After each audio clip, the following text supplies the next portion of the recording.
Eu fui convidado pela Ótima Educacional para conversar com os doutores sobre o princípio constitucional da isonomia e a sua relação com o princípio da igualdade das partes no processo. Tem-se que agradecer também a oportunidade que nos foi concedida, agradecimentos ampliados aos colegas do direito itinerante que nos seguem há muito tempo, ao grupo de estudos de direito processual que nunca deixou de nos seguir, e nossos cumprimentos ao AB Uberlândia e ao AB Minas Gerais. No que diz respeito ao assunto, a constitucional tem uma visão genérica sobre o fato, é uma norma de efeito vinculante e aplicação plena. E a partir do momento que ela diz que todos são iguais perante a lei, sem distinções de qualquer natureza, há uma vinculação tanto ao direito processual civil quanto ao direito processual penal e do trabalho. O colóquio que eu vou ter com os senhores diz respeito à interpretação teleológica do artigo 5º em razão do artigo 7º do CPC, e a nossa visão é a partir de análise dos direitos fundamentais, percebidos também a situação específica que envolvem os grupos de vulnerabilidade e os grupos de menor número de pessoas ponderado à sociedade brasileira no geral. A partir do momento que o artigo 7º diz que será observada a igualdade das partes, isso aí está no Código de Processo Civil, a gente começa a perceber que é uma situação um tanto quanto enganosa, porque se vê no artigo 180 que a fazenda pública, todas as pessoas jurídicas de direito público interno e suas autarquias, eles vão ter o prazo em dobro. Está lá no artigo 183, o Ministério Público vai ter prazo em dobro, está no artigo 180. E aqui, a fazenda pública, quando vai embargar uma execução que lhe é feita, ela tem prazo de 30 dias. A execução normal em função de uma pessoa física qualquer, ela tem o prazo de 15 dias. E não é demais a gente perceber que as pessoas jurídicas da administração indireta, como por exemplo o Banco do Brasil e a Caixa Federal, elas não possuem o prazo em dobro, né? Quando se toca no princípio constitucional da igualdade, o primeiro choque ideológico que se vem é a questão das cotas raciais para vestibular.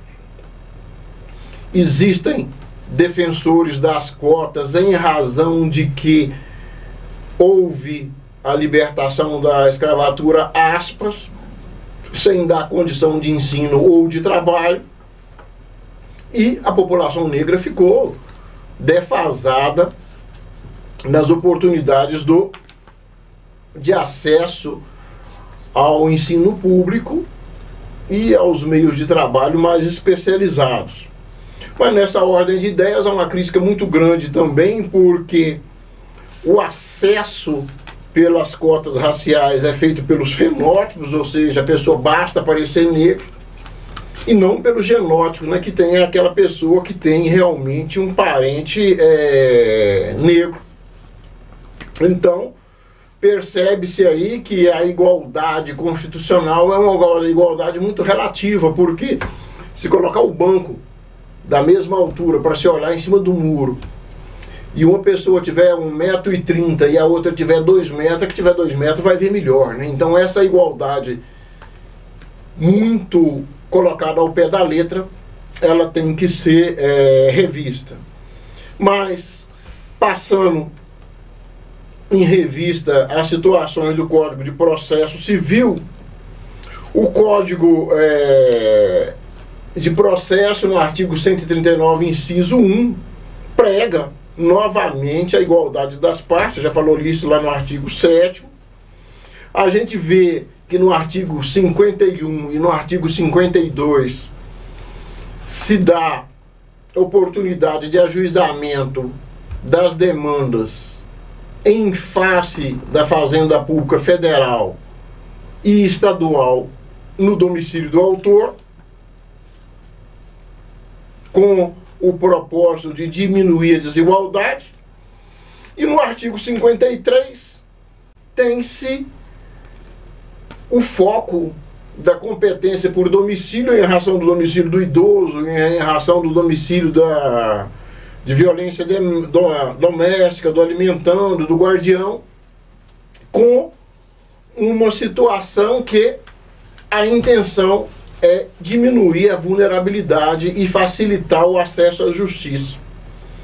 Mas percebe-se que facilitaria muito mais se o acesso à justiça gratuita fosse mais simples e menos cheio de burocracia.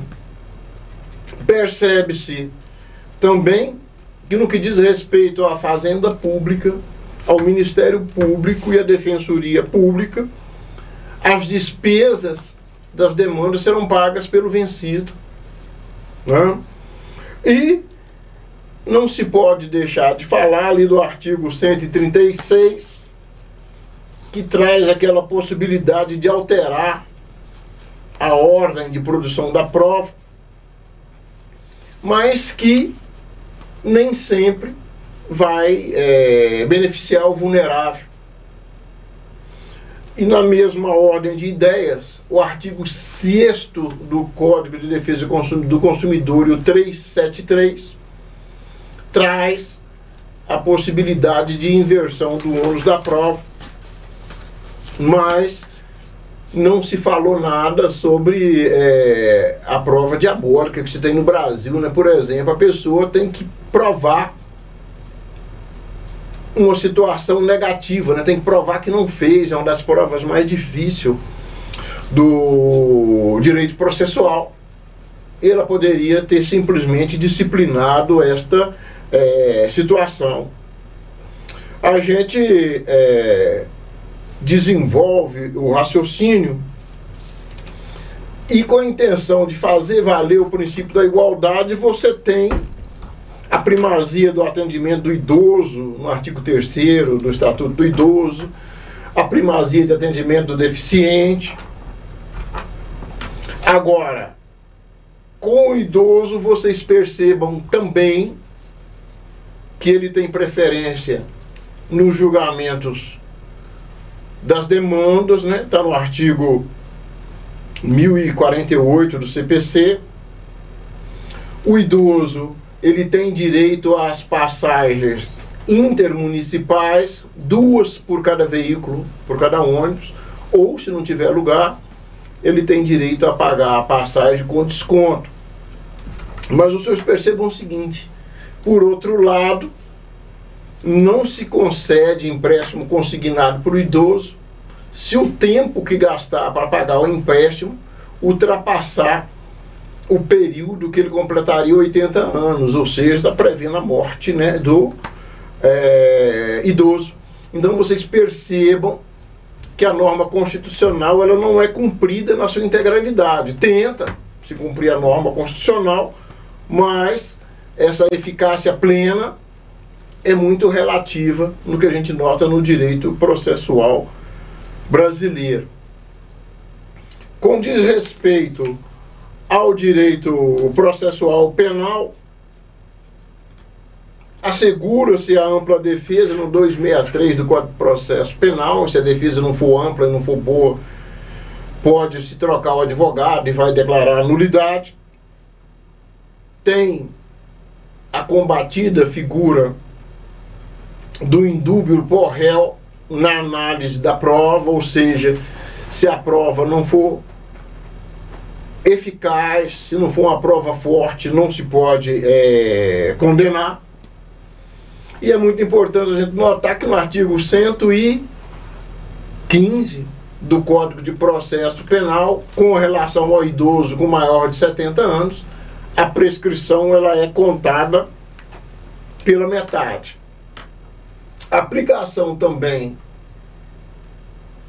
do princípio que nós estamos estudando, do princípio constitucional, tem-se a teoria da mesma idade, no sentido de que a prova do fato que for colhida é a mesma que tem que ser levada para o juiz dar a sentença. Isso nem sempre ocorre, na maioria das vezes faltam laudos e faltam perícias, né?